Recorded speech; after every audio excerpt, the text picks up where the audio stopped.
Kari kasi kalong kari tibriyo tiblay kabakamnya kumaka ban siyama kapertay barong iya ka haka jinglong kamaryang kabyangit nadong sedong kiblay kilai hak sisya ia ka hangi kipachasi nadu handai te kisnong jongiru kidon napo joga lah kiwei kapau bom dondor ini ndai hangai hite ngamla kelam depan pau ya kecing siang tam isnong ajong hang ni keng idon iyeng barendor tam jong inai ibalakun lakha bat pensan penerang bak yang nang ni la sandur ya kecing hikai tibriu tiblai nadu bangadang kena leng bagi kanatang bat kipuriskan da inairan ipara kikinyi inai ipa bat kinai na mesan baro kumbaki sila penlong beriu yang hato ngabit mo ban kelep iki lanur yai sinong lajong ru nganu aban ditak hanu ngan yai ir bat yai kan mau yai kat bagaman sing jonga kadang sa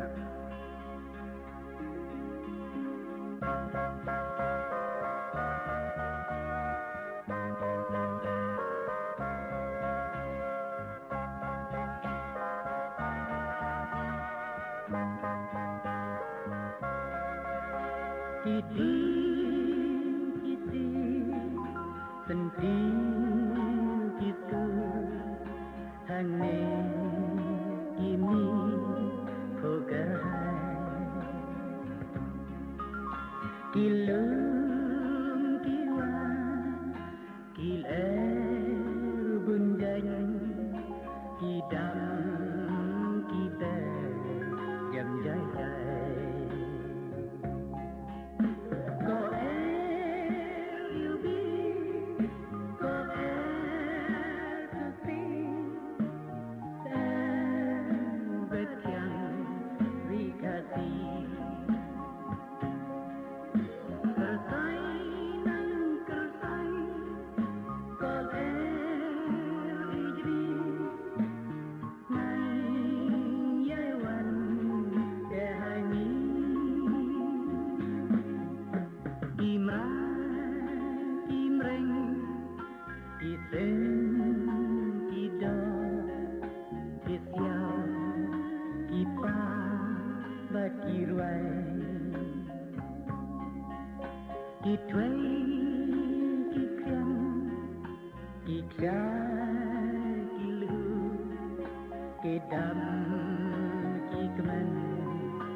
Go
ka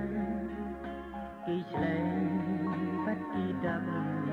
niraga